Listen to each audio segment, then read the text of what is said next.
welcome to the Racers HQ podcast. I'm your host, Matt Murphy, and joining me on the line tonight, we've got Pat Mullery, and coming on the line tonight as a special guest, we've got our good buddy, Roland Vaughn. How are we doing tonight, gentlemen?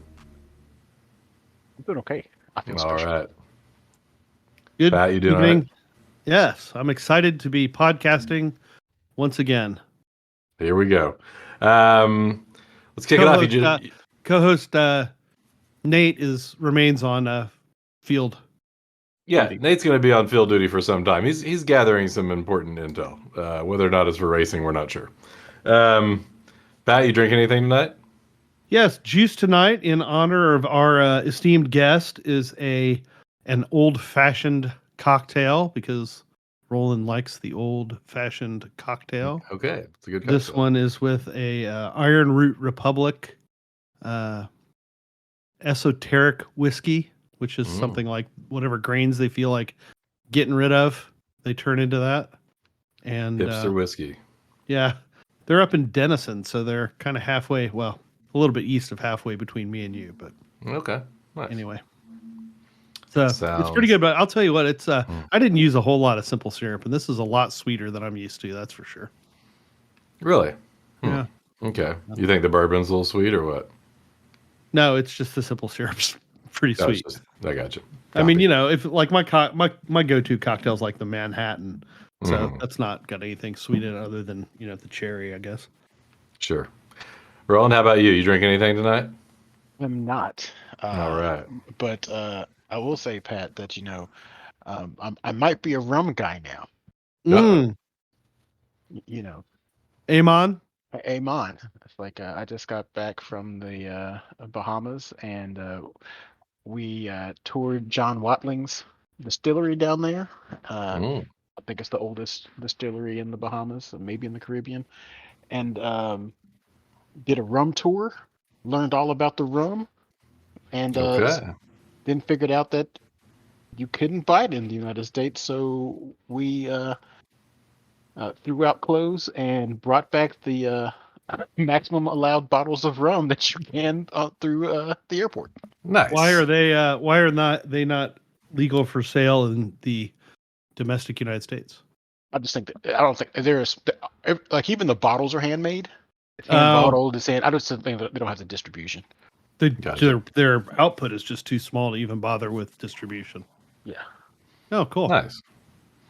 So do they age their rum in something or other? Jack Daniel's barrels. Oh wow. So do nice. you really pick up the JD flavor in it? It depends on which one you get. Some of them stay in there longer, and some of them don't. And yes, you can. And just the right amount of droplets of water brings out the taste. It's actually pretty good. Nice. So that's really interesting. I've always wondered how much of the Jack Daniel's flavor is in their barrels and how much of it is in kind of that charcoal filtering process that they do.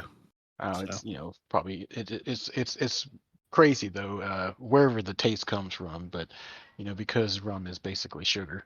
And just a few droplets of water releases the sugar, releases the some of the cask taste, and it actually changes the flavor. That's pretty good. Learn some new things. Good to know. That's right. There's another spin-off podcast for us, Murphy. Yeah, Racers HQ, the Booze Hour. Yeah. Booze and HQ. Libations with friends. I was gifted this lovely private barrel Nicole's pick of some Elijah Craig, and it's good. It's a little sweet. Merry Christmas.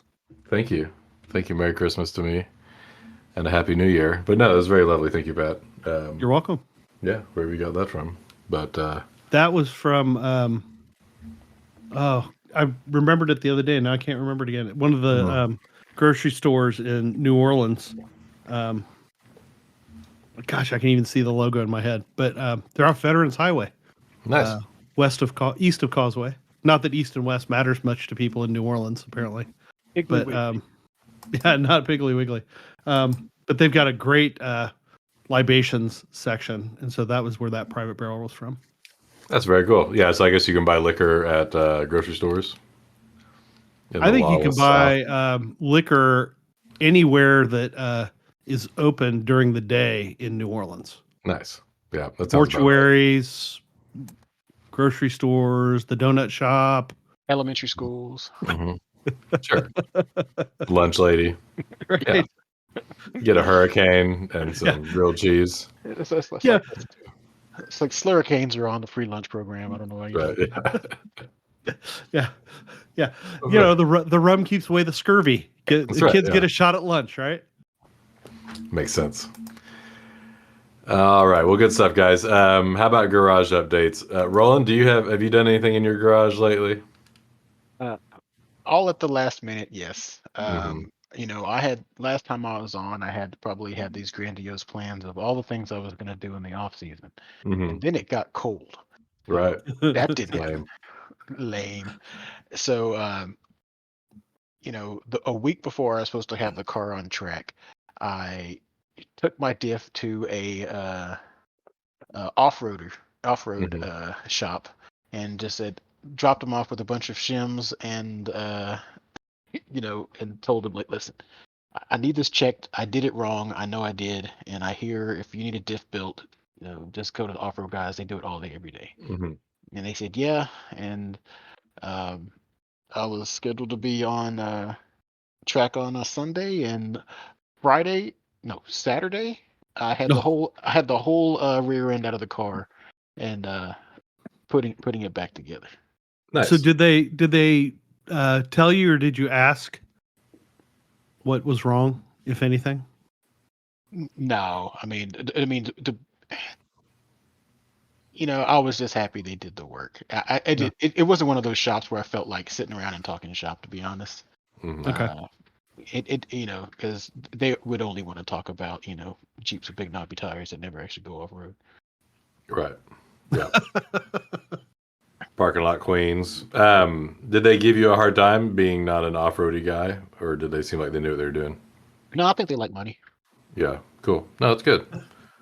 They're not idiots. Good. No, they're not idiots. I mean, and I called them, and you know, and they said, hey, I was told this. You don't have to do the work, but if not, you know, could you recommend somebody? And they're like, yeah, we'll do it. Okay. Nice. Mulry, how about yourself? You do anything rad over the last couple of weeks? Yeah, I mean, not too rad. So got the E36.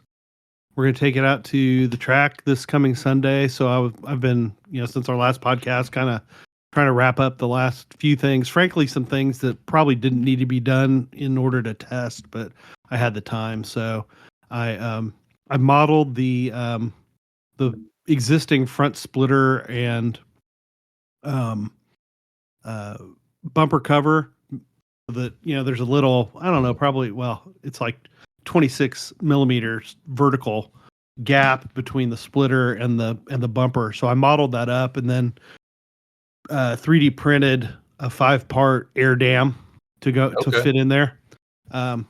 Because, you know, I've done the, like, you know, putting little brackets on the splitter and then the garden edging and that. And I mean, that works, but it's more work than anything else, because you're putting those damn brackets everywhere, and then, you know, eventually the garden edging just, you know, blows up and you have to do it all again or something. So it was like, you know, if I, like so many things with the 3D printer, like if all the time goes into the first modeling and design, and then once you get that done, you know, you can just refine and reprint as much as you want. So for this, so I just finished that up and got that on there to close up that gap, which is now in 2 colors. You know, I think I sent you guys a picture of it in like super neon green, which was a color of PETG that I was just trying to burn off because I had like a whole roll of it that I wasn't going to use for anything else.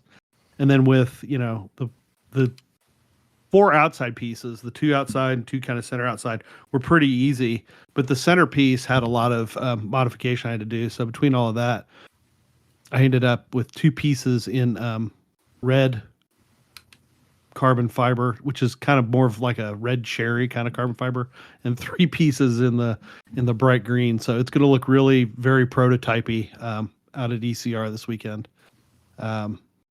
Nice. for the air dam. And let's see, what are the other things I did? Oh, I got the cool suit, cool shirt, manifolds installed.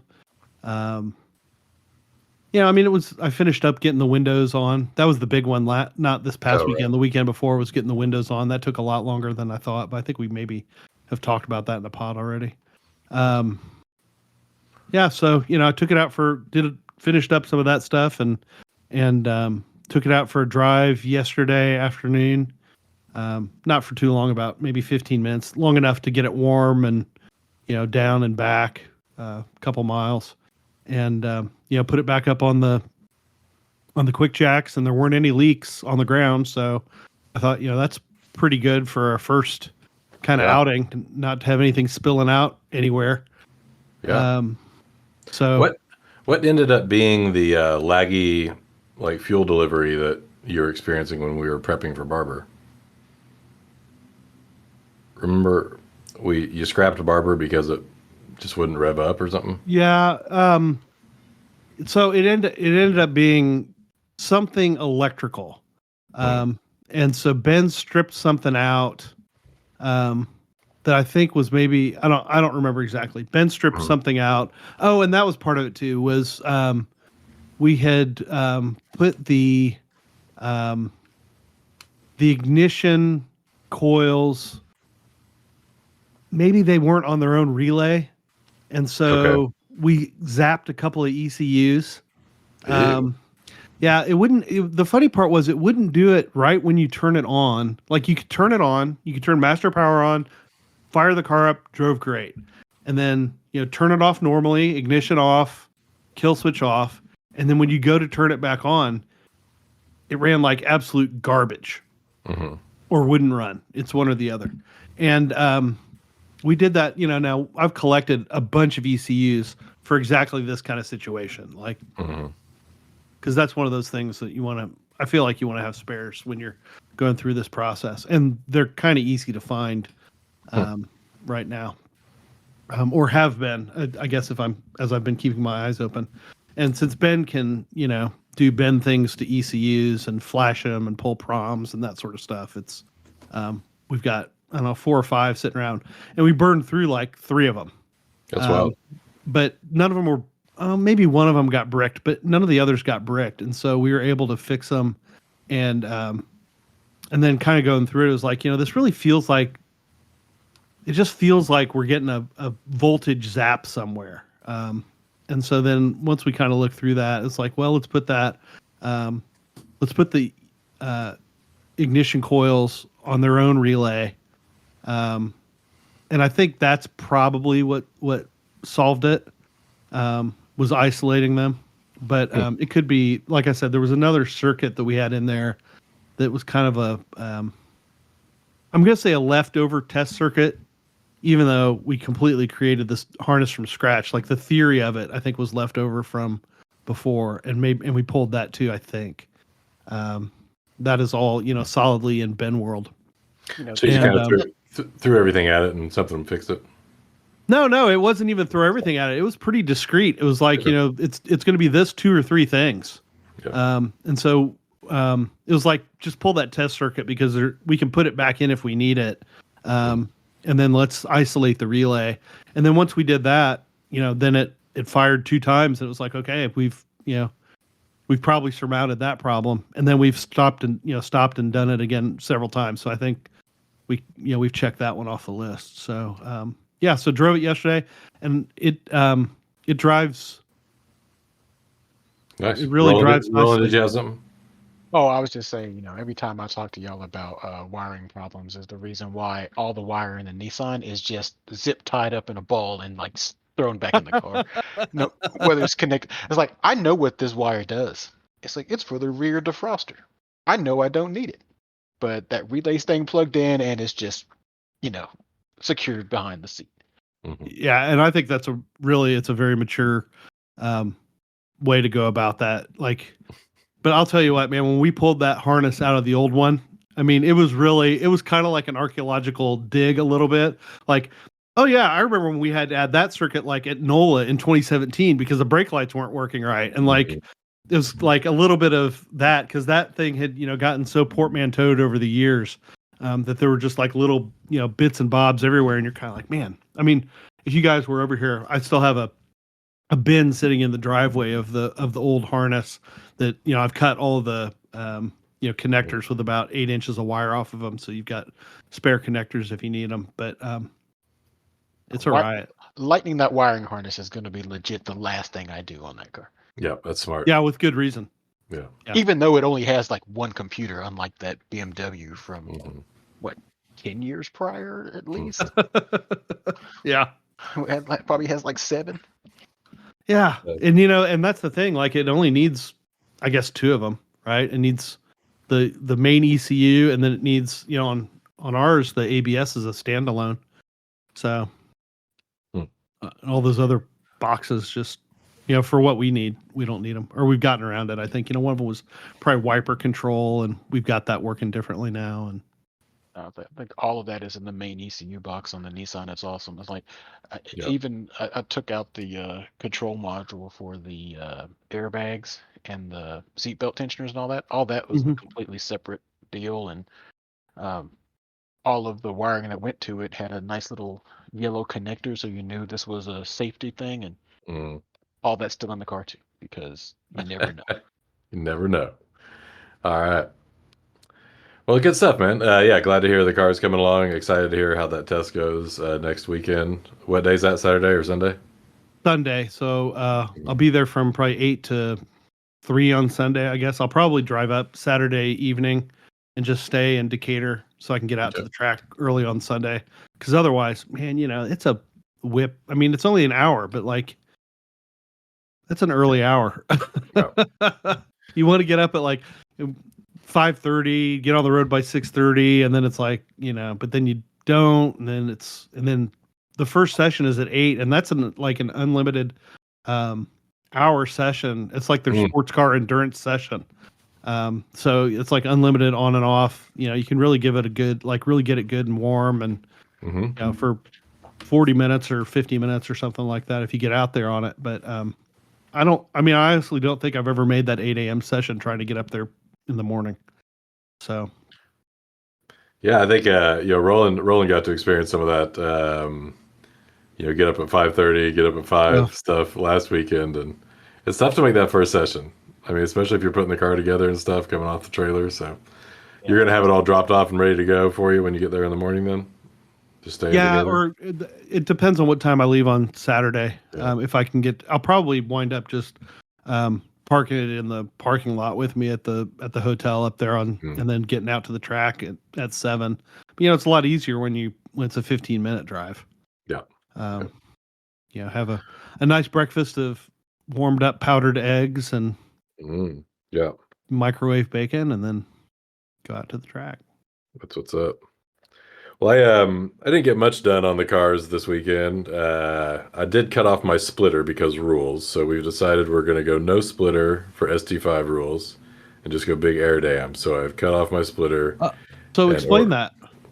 So this is actually something I bounced off of Mario. I asked him, hey, look, it's like I forget what the percentage is, but it's several horsepower, like 5 to 8 that I'd have to lose if I had a splitter, and if I just go blank air dam, I get all that power back. And he said, really, I don't think it makes that much of a difference at 195 horsepower. I mean, as far as the splitter goes, he says it's the better trade-off to get rid of the splitter.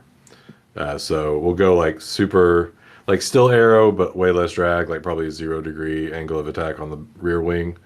So you have, just a touch of downforce, but also a lot of kind of drag reduction stuff going on. So we'll see how it goes, but that's what I'm going to go with, and ordered a new big piece of, MDF or whatever not MDF, ABS to do the front splitter, the front air dam. Yeah, so got all that stuff ordered and a whole bunch of fluids, and hopefully we'll get on track here soon. I also ordered a new Raspberry Pi and the 7-inch touchscreen dash, because that definitely did get fried at the last dash install, but everything else on the dash seems to work fine. So yeah, that's going good. But Also, I hit up iRacing. I did the big update on iRacing. Oh And yeah. it's got the rain now. So they gave rain to all the IMSA cars. And it's pretty cool, man. It's a pretty cool sense of speed.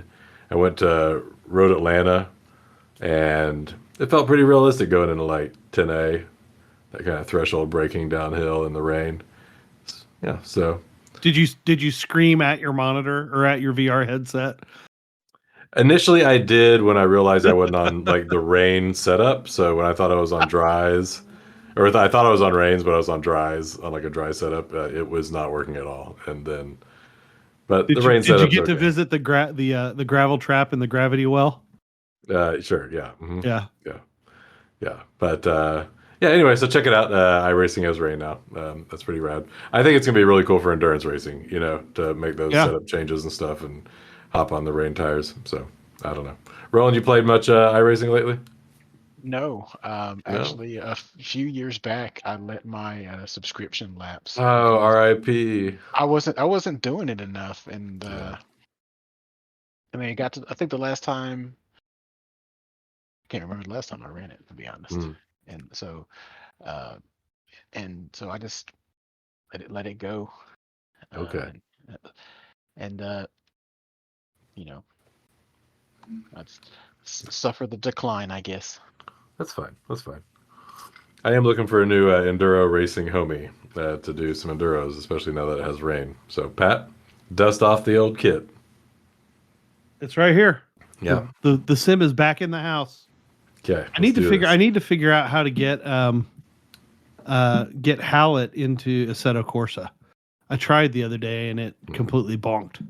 Mm, So what you do is you strap that E36 to a trailer and you come up and run it in the first weekend of April. that's right. That's what you do. Well, maybe that's what I'll do if this shakedown at ECR doesn't provide any great drama. Although is the first weekend of April Easter? Easter's so early this year. That Why might would be a we problem. know?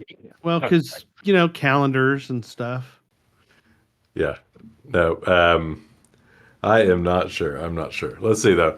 Okay, I want to get into Roland talking about Hallett because it was pretty fun out there this last or 2 weekends ago. But first of all, we got to give some shout outs. We had some big wins over the last couple of Yeah. weeks for Team TARP. Okay, so Hunter went to the Crescent NASA event in his ST6 car, and he got his first W. And that car is like all sorted out. It's got like the right amount of horsepower. I think he's at like 130 and 2,400 pounds. Um, he's got the right Nice. tires. I think everything's sorted on that car. I'm sure there's a few little tweaks, like he could use the nice diff and stuff like that. But I'm real proud of him. Cool to see him get a W. And then I think he had Yeah. a DNF for an off, and then maybe a second place. But that's going to really help his points game. So good for Hunter. Yeah. And then Spickard had a big race this past weekend, right? Yeah, what was he driving? He was down at Harris Hill, huh? Yeah, he was driving some chump car Fox Mustang. body Mustang. Okay. And Oh yeah, Fox Body. Kind of a yeah. darker colored one. Yeah. Yeah. And I saw he said that I think they won their class on Saturday and I don't know how Sunday wound out. It's pretty rare, I think, for you to win class on I think I'm not very privy to chump car, but Hmm. I think that it's hard to win 2 days in a row because I think when you win on Saturday, then they give you laps or they Mm. give you some sort of administrative penalty to try and you know Gotcha. equalize the field a little bit or something. Okay. Well, good for him. Yeah, sounds like you had a good Um, time. I've never driven Harris Hill. Have you? no, Either of you? no. I know Chump Car's done a race down there. Lemons doesn't do it because the track's not big enough, for us to put 450 cars on at the same time. Yeah. And the paddock, I hope they've improved it. The paddock used to be kind of like a mud bog if it rained, but I've heard that they've at least graveled it. So, but they had good weather too. So I think Todd had a good time. So that's awesome. Yeah, that's awesome, man. So his Mustang's still in the shop, and he's getting out there and hopping in some seats. So Yep. good to see that. And then And for yeah, those needing to know, March 31st is Easter. March Sunday, 31st March is 31st. Easter. Thank you. Easter. You're welcome. Thank you. Dave, did you write that down? All right. Dave probably knew it already. No, he already knew that. Yeah. That guy's a walking calendar. But we had another giant win over the weekend on the TARP team. Roland Vaughn went to Hallett and got a PB. Am I right? It's like unknown, actually. Unknown PB. But I want to He hear at least about had it. FTD. I guess the long story short on that is I was having technology issues, so I didn't have timing for most of my day, but sort of some other things out. I said Murphy got up early and shout out to him and crewed a lowly, HPDE event. Yeah. As I'm still shaking down the car. So, Roland, for the benefit of the audience, give us a little background on the vehicle. It is a 2008 Nissan 350Z HR, for those in the know. The 35 HR motor. I bought it a couple years ago with the express intent of destroying the value of the car and dumping massive amounts of money in it to go wheel-to-wheel racing on it. So, classic race car story right there. I mean, literally, I had someone at the race tell me this car is too nice to go wheel-to-wheel racing on. I'm like, dude, it's already got a cage. It's done. It looks cherry though. It's Gunzo. So I've spent the last couple of years just building it up, and I do know the smart thing to do is to buy an already done race car, but I have trust issues. I don't know who built it or what went into it or why, and I like that. I like that being part of the process because 2 years ago, everyone was still in and out of lockdown and everything, and I was looking for something to do in the garage. So I'd rather wrench on a car than any of the other hobbies I tried picking up at the time. So um, been building it out, and I would say the big win this weekend is I talked to Hallett. They have their own uh, local racing series called Kama, and I talked to them about bringing the car out to Kama, and I had the car pre-teched, and except for things that I knew I needed to do, got a thumbs up on it. So got all of the um, procedures down that I need to do, and essentially it's like they just want me to come up on a Friday, see if I'm clean through practice. I'll run with the Rookie X on a Saturday, and as long as I don't take anyone out, they said they'll give me my license with all the lemons racing that I've done. That's awesome. I mean that's got to be the easiest path to wheel racing, aside from maybe Lemons, who doesn't have a license at all. But right.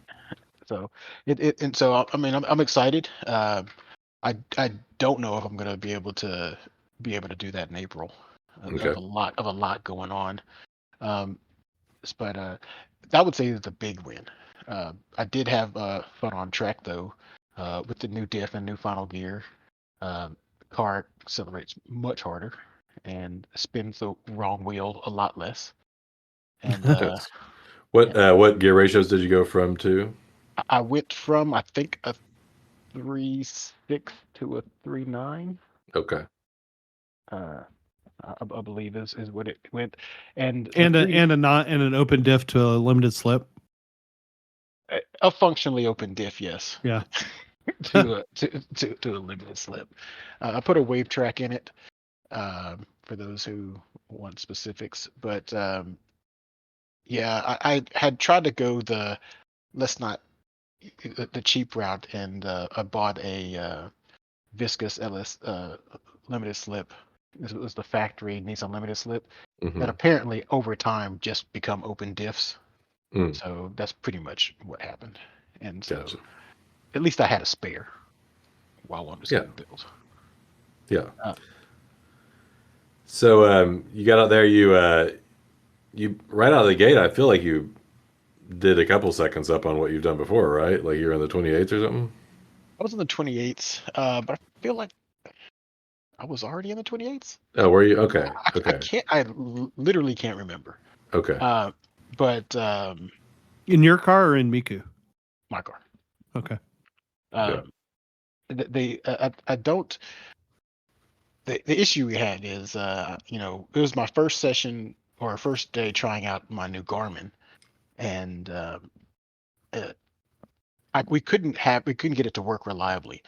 I couldn't get it to turn on, and I found out over the last week, Matt, it was if it goes to sleep, Mhm. you have to hold the button down for a really long time for it to come back on for some reason. Oh, okay. A really long time because A we really we long, tried long time. yeah, apparently really long time. Okay. If you just turn it off, turning it on is normal. So Okay. what I did is I went into the settings and set the sleep time to like 30 minutes. Okay. It should be enough between sessions that it should just stay on. Okay. So maybe get that last time. So um, I decided instead of just paying money for a transponder or not, is to use the non-time sessions to just work on driving Hmm. technique, Mm-hmm. driving styles. The 350 is a little front heavy. Um, 55% of the weight's on the front axle. So, and that shows, and I was pushing through almost every turn. And instead of doing a suspension adjustment, I try to do a driving adjustment, which is the old blown diffuser technique, which is just try to get on the gas early, Hmm. shift the in this case it would be to shift the weight back rearwards. Yeah. And Matt was on the tire temps and pressures, and it worked. I mean, he was like, "Yeah, your rear temp is coming up, and instead of your front temp just being up." And I was like, "Okay." I don't know if it was any faster or not, but it was Hmm. cool to do. Just like right in the middle of before you turn in, just get on the gas and just shift the weight and hope you slow down enough where you're really just on the gas out the back of the turn. So uh, I don't know. Maybe I'll see if it works next time when I have like timing and scoring. Do you have Right. any aerodynamic device on the rear of that car? I have a massive wang Okay. from 9 Lives. Yeah. I know it works because it's denting my hatch. Hmm. It's pretty slick. So, Yeah. yeah, I have a massive wang on the back, and I do have the front splitter, try to help with some front downforce. I will say your 3D printed solution sounds a lot better and probably works a lot better than the duct tape as the air did, because that didn't work for at all. Yeah, I've been there. I think it does. This may get covered in duct tape at some point, but yeah, you got to have something for the duct tape to go to. Just Yeah. the horizontal surface and the vertical surface doesn't work for very long. You had another big win unplugging your exhaust. I feel like you gained a second by unplugging your exhaust. And So that thing sounds great, by the way. Like oh, thank you. you keep it up in the revs and it sounds awesome. So I have a problem with, this is why I'm never driving a Mustang. Like they always on the Mustang tach, they always like put that sticker on like the tach, don't drive over 4,500 RPMs. I'm like, Hmm.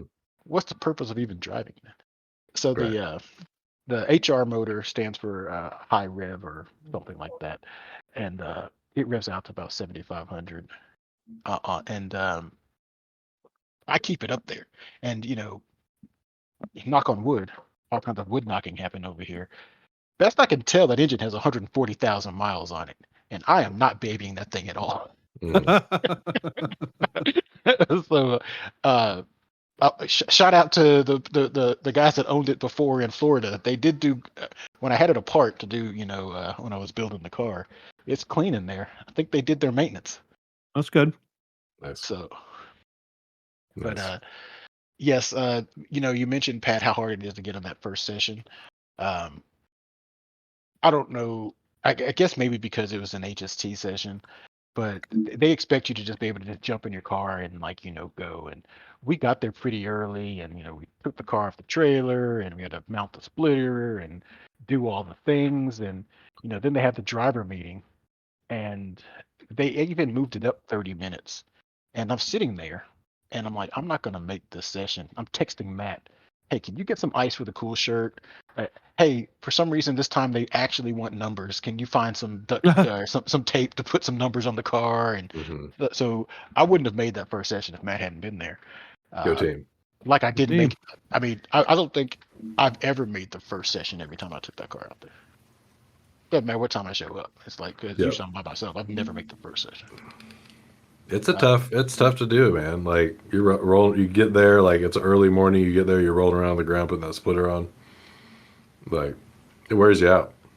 And all the, and you have your checklist of all the things you want to do, and you don't want to rush through any of it because and you're strapping yourself to it and then like throwing it around the track.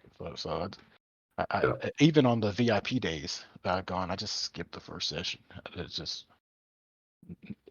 not enough time to get you out there. Well, especially when you're still kind of in the shakedown phase on that car, right? Like you want to be ready when you get in it. It's not like you've driven this car 20 times and it's been fine and you're just going out to do another 30-minute session. Like, yeah. So it's like, and what Matt was saying is that first session, I, even after all of that, forgot to take the silencer out of the exhaust. And and I mean it restricts it down to like almost nothing, and took it out for the second session. I didn't have timing and scoring, but I mean the car felt faster. I know it sounded a lot faster, but so where's the silencer? It's literally you just put it in the back into the tailpipe, and you bolt it in. He's got one of those big fart missile exhausts, like for the Japanese cars. Yeah, I mean, the volume starts at very illegal and just goes up from there. It's no way my car could run at Laguna Seca. Right. It sounds great. You think it's louder than Miku? Oh yeah. Yeah. Oh wow. And it's like real whiny and high pitch. It's good. It's pretty cool. Yeah, and that guy, that guy that was complimenting your car, dude, he was about it. He was like, "Please don't destroy this car." Like, I think he was driving like a nice new Type R or something. Yeah, he was driving a Civic Type R. Yeah, and I mean, Roland's car is like pearlescent white, like Fairlady Z with black logos, and then like the nice rims and everything. Like, it looks really nice, and it's gonna be a shame when he like goes toe to toe with like Miku. Beginning of April into turn one. Oh no, I have a feeling if we're both in toe to toe in a turn one, there's going to be two drivers backing off. Like, don't scratch my new paint job. Don't scratch my new paint job. Okay. Well, I'm almost positive that like I said, the whole point of the first time I'm racing wheel to wheel in comma is to just not have any contact.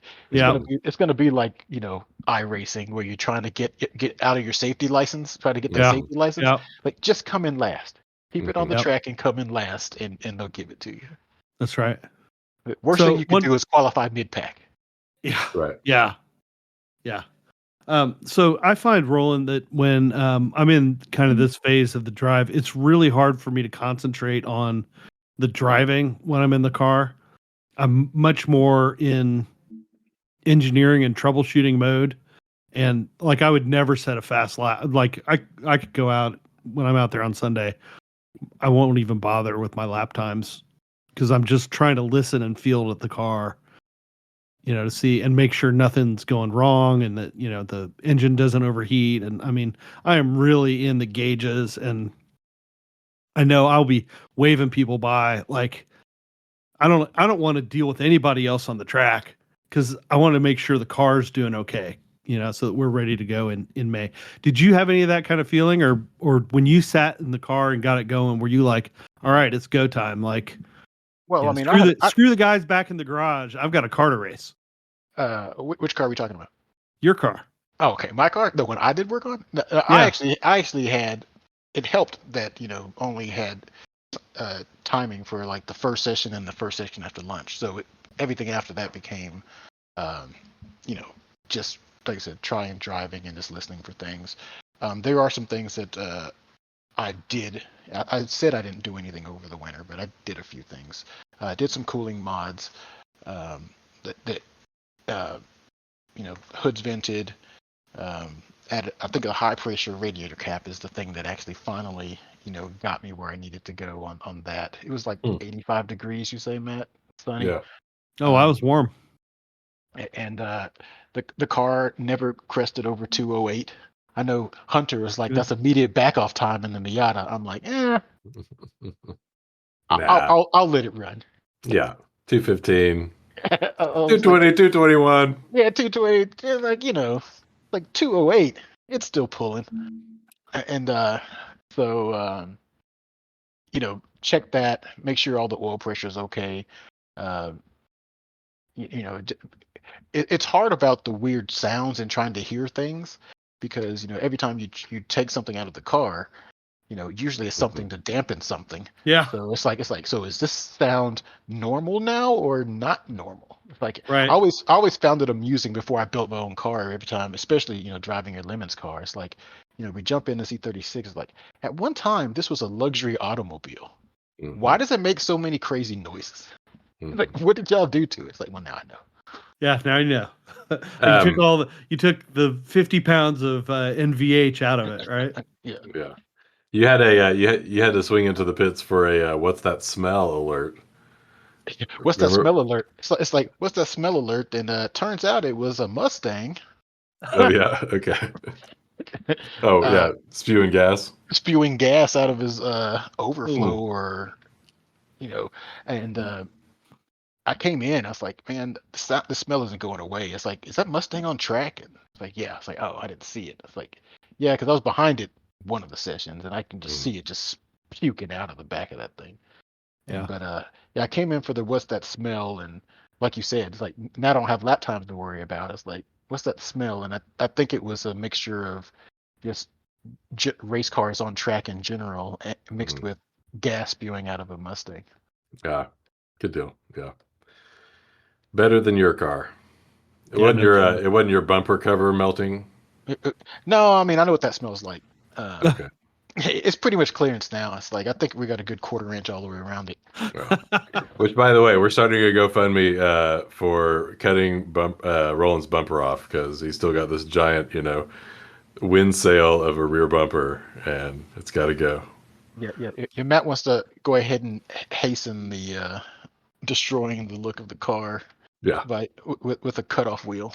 that's right. I'll get like a big, gnarly like paint pen and just get after it, and then cut off wheel and just leave it like that. No sanding. Yeah. It's a long way to go before that, and I say that until the first time I like lose to somebody like a car length, and then it's like, Right. then it's over. Yeah. Yep. Where's that duct tape? I need to put it on all of the seams around the hood and the doors. Well, depending on how they class me, it might not matter because let's talk about that. I guess traditionally the way the classes work in comma is a V8 is GT1, 6-cylinder cars are GT2, 4-cylinder cars are GT3. And that means they want to, but they kind of just base it on what lap times you're running. They're pretty loose about it. But if they go by their strict letter of the rules, I'm in there with the Cayman GT4s and some crazy, the most prepped Subaru WRX I've ever seen. Yeah, a 500 horsepower bug-eye wagon. Yeah, this thing is serious. The thing was serious. Yeah, doing like 123s. Yeah, he came over, looked at my car. He's like, man, this is nice. And I was like, I'll come look at yours in a second. I go over there and it's like, well, I thought my car was nice until I saw this. Who built this? Adrian Newey? Yeah. Like for that real. guy's shop is serious. Yeah, shout out to Pat Lipcynic, and that's his buddy. I can't remember his name right now, but yeah, those guys get down on some Subarus. So I won't cut any bumpers for losing by 5 seconds a lap. Okay. Or whatever it is. I will say, Matt, that the clearance got me. I came home and opened up the inner tubes, and Z1 Motorsports had 10 of the wheels that I need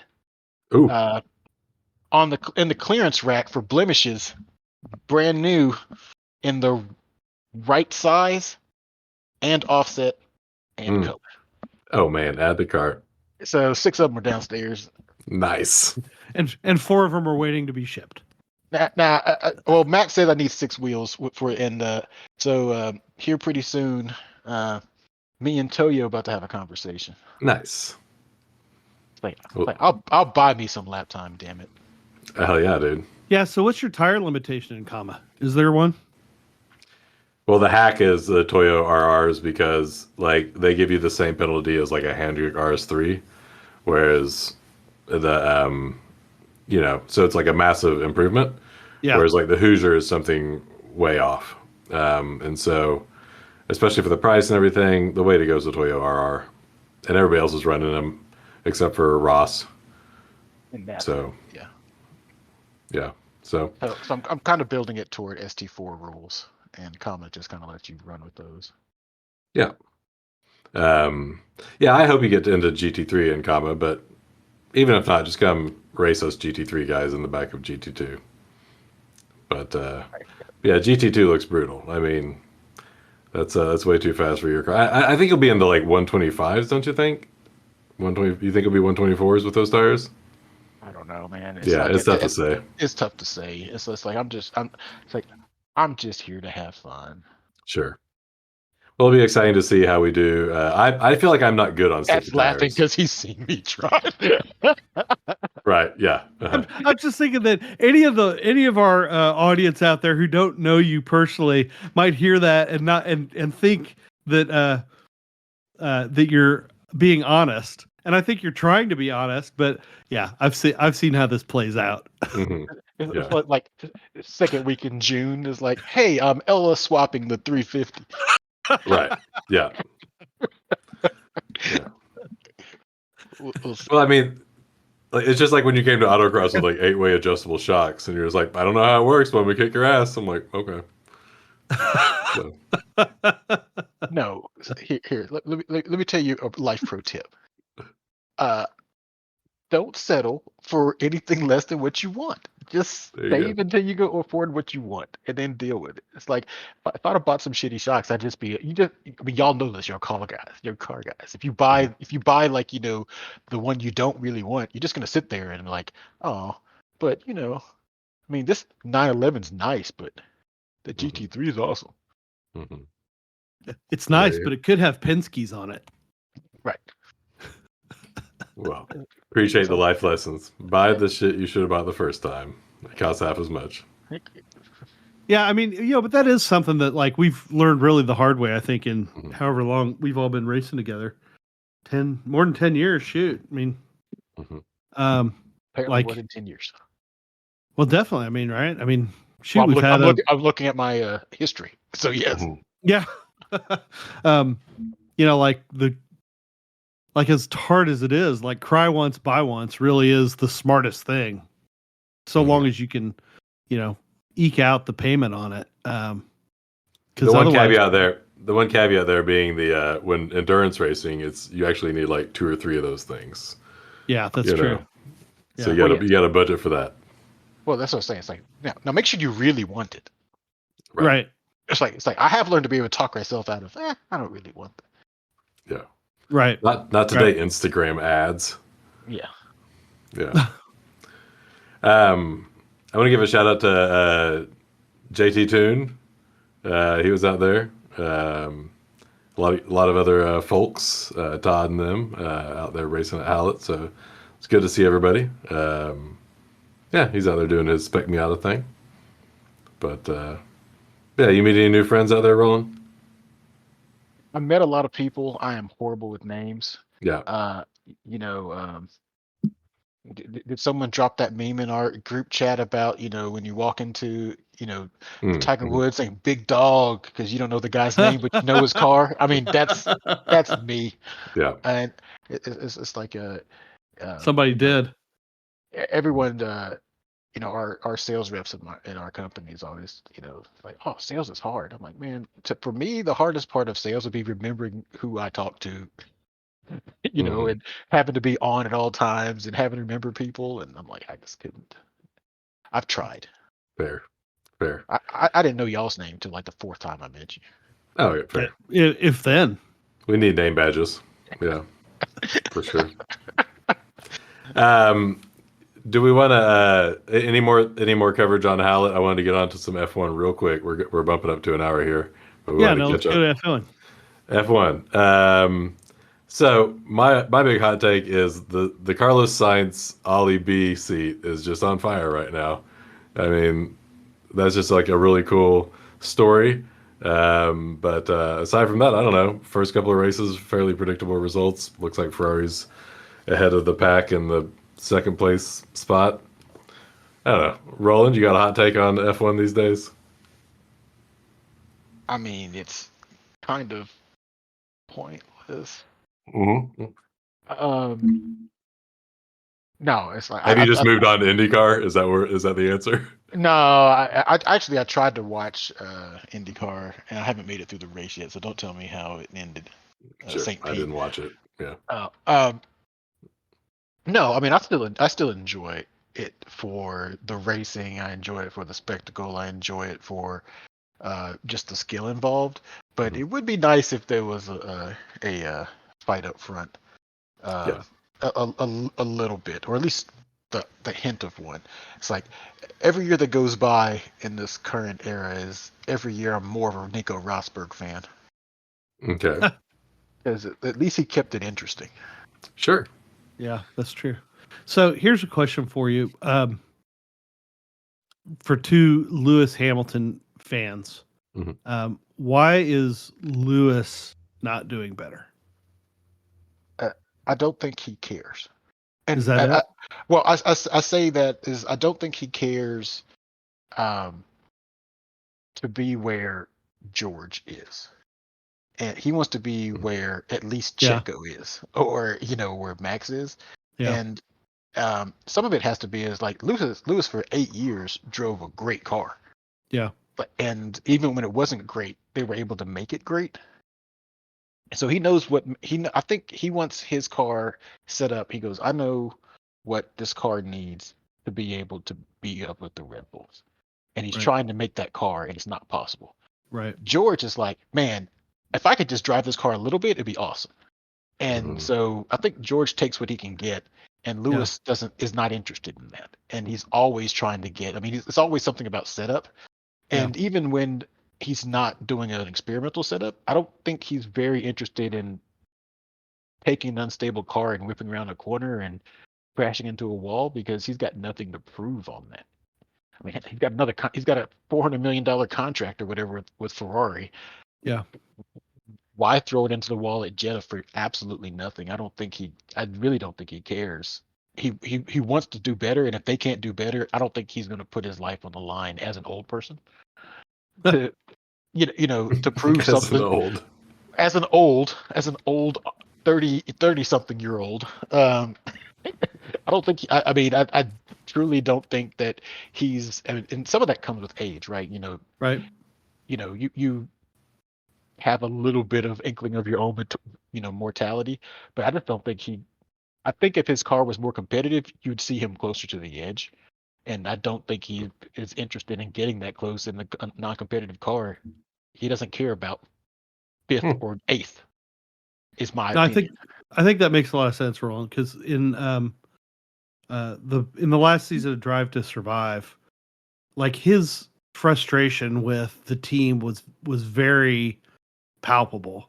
And when he was like, look, I told you guys, I mean, I'm really paraphrasing here, but it was basically like, look, I told you guys what you need to do to make this car work, and you said, thanks a lot, driver, now go do your driver things and let the adults take care of the car, right? And that and I felt like he was dismissed by the garage guys in a way that he didn't appreciate. And as a result, he signs a new 2-year contract and then immediately, voids out the contract, but for the next year to go to Ferrari because he doesn't feel, in whenever that was, November or December, when he'd, gotten a good feeling for what this new car was going to be, he didn't feel like that they had done what he felt like they needed to do. So all of what you said makes a lot of sense. I'm pretty sure if you look back, it's like when the car was good, Lewis finished ahead of George. When the car was bad, George finished ahead of Lewis. Yeah. I mean, most of the time that they were together, and he's not Alonso. I don't know if anyone has an Alonso-sized chip on their shoulder. Alonso always has something to prove, right? Mm-hmm. It's like I'm pretty sure Alonso will be doing a lot better in that Merc than Lewis is, but Yeah. that's still fifth place. Like I don't think he cares about it. It is my opinion. I could be totally wrong. He'd just be losing it. No, I think that makes a lot of sense. He's the new Lance Stroll. Some new Lance Stroll. Burn. Sick burn. Burn. You need butter for that burn. I mean, there's probably a little bit of copium in there. I'm not going to lie about that, but I just don't see it.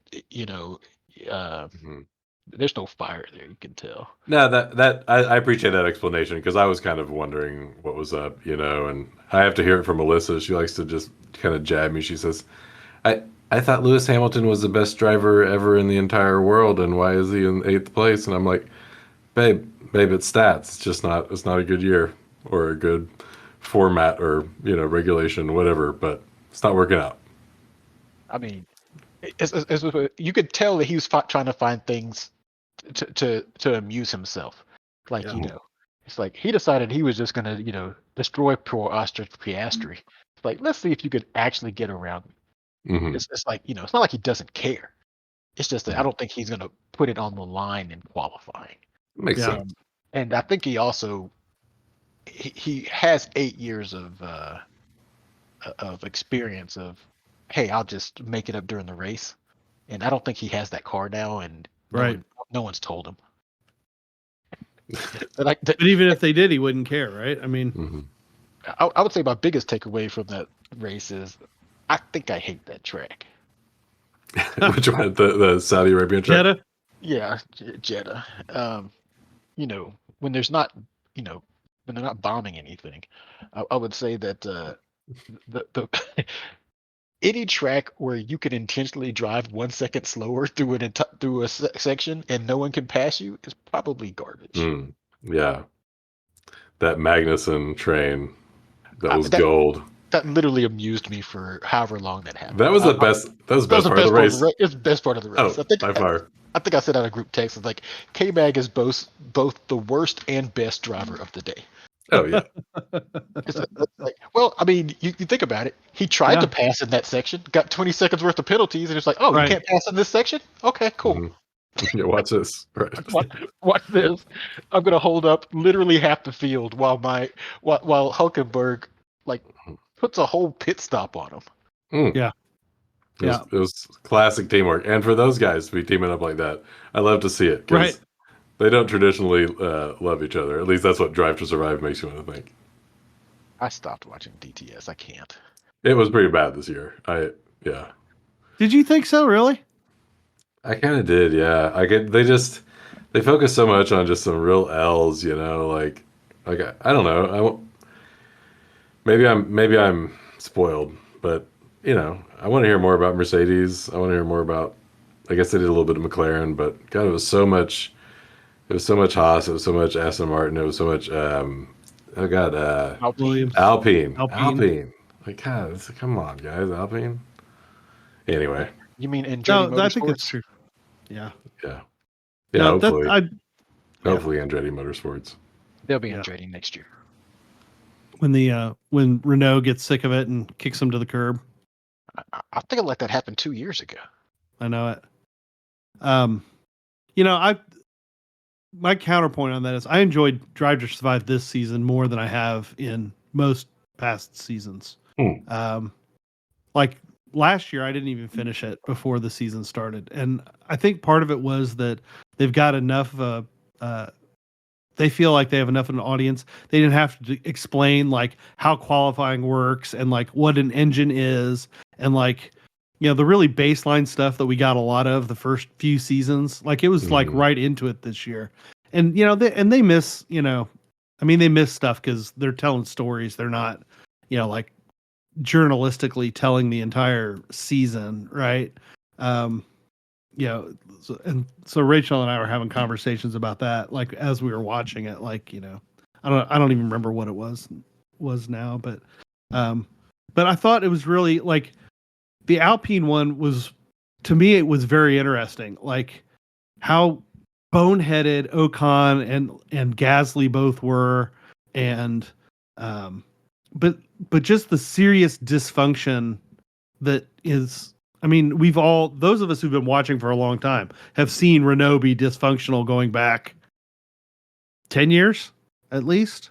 I mean, when they were running the engine program for Red Bull that last couple of years before Red Bull kicked him to the curb, and it was like, the Renault engines were clearly a problem, and they weren't living up to the promises that they'd made. And I think there's, in all those shows, there's a little bit of, edit, but like the entire time it's like, Otmar's like, doing his Otmar thing. And I can't remember the guy's name, but whoever is the team principal now is like, they've got him like snively, whiplash in the background, like kind of rubbing his hands together, like Otmar's really going to drop it on his foot this time, and then eventually, like that happens. And I'm like, man, be careful what you wish for, because this whole thing is a big hot mess.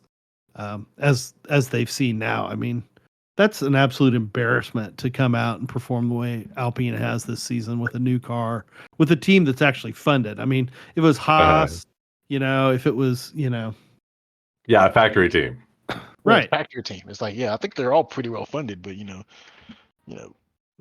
they should have the resources, I assume. I mean, we don't do a lot of Renaults here in the United States, but right. I hear that auto group is one of the biggest in the world. Right. Yeah. I mean, it's not like they're, Kick Sauber. Isn't your Nissan kind of a Renault? That's what I was saying. I think maybe there's some kind of partnership. Oh, that's right. Ownership. Yeah. I'm not exactly sure. Yeah. It might be. Yeah, that's true. You should be ponying up for the Renault for Alpine. You need like a French blue and pink shirt to be wearing around here pretty soon. I'll get right on that. Get some BWT stickers on the Z. I might actually have a Renault hat. I think you do, yeah. But it says Lotus. Right. I have an Instone hat. How about that? Yeah. There you go. I remember when you bought that hat, I was really upset. I was like, I thought you were a Hamilton fan. And you're like, dude, I can be a fan of whoever I want. I was like, oh. I was such a hardcore Hamilton fan. I was like, oh, there's something other than being a Hamilton fan. Matt didn't realize I had the Hamilton hat in the bag. I'd spent like, a small fortune on hats at that race. Yep, it happens. Was that at the first Coda race? It was the first Coda race. Yeah. I like that cell rack. I got the Braun hat from the cell rack. I was excited about that. Yeah, that's a find. Oh yeah, Braun GP. There you go. The best. Have you guys watched that crap? I'm sure we talked about it on this. That's so good. I watched the Braun one. It was good. Way better than I assume Drive to Survive is. Oh yeah, it was definitely better than that. Definitely better than that. I was surprised that. I mean, I think it got him a lot of access, right? Like Bernie's not coming on with just everybody, but it was interesting to have Keanu on that. Yeah. Have you? I won't bring it up, but did you guys already talk on the pod about Ferrari, the movie? No, not really. I don't think we have. Really. I haven't seen it. I haven't seen it either. Everything you need to know about the Ferrari movie is this: it should have been named the.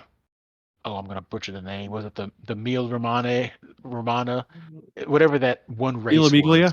Yeah, okay. That one. For that 1 year, it should have been named that, and not about Ferrari, because he does not come off well in this movie. It's like if you went into, I have my own feelings about Ferrari, the organization, their race team, and how it's all run, and coming to grips with the fact that Hamilton's going there.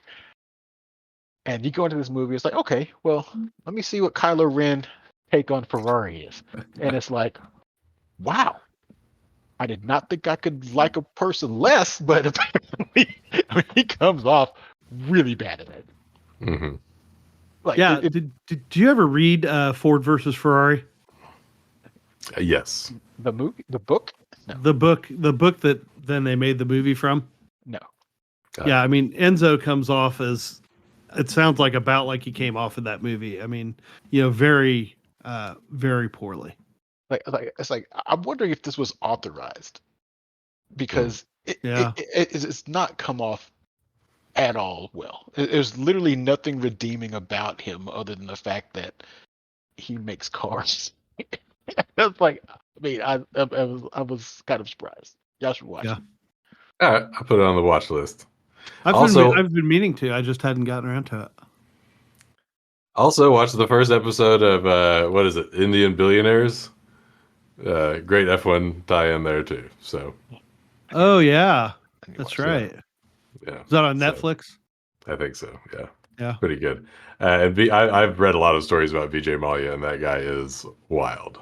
Like, I don't know how this guy throws so many parties with so little money. It's wild. that. Just like helicopter landing in the penthouse suite. Hey, I want to buy your team. Oh yeah, what are you gonna pay for it? Yeah, it's partners. I got Don't some worry about it. vodka. Yeah, It's like I've heard that if you have the right name, you can throw Mhm. parties and just not pay the people, and that's Oh, how I you throw see. parties with no money. I see. Okay, I should work on that. Yes. Yeah, we need to get some naming. Nice pro tip. All right. Gentlemen, we're a good hour and 15 into this beautiful podcast. Any other hot takes for the evening? I think we've covered a lot of stuff. I think we're good to go. Good to go. All right. Good stuff. Well, any shout outs? Roland, any shout outs? Oh man, I didn't know there was. I forgot there's a shout out section. Oh, shout out section. Well, I'll shout out my wife and family for letting me indulge in this foolishness. I like that. I think that's probably where we're all at. Yeah. Yeah. Maury, what you got?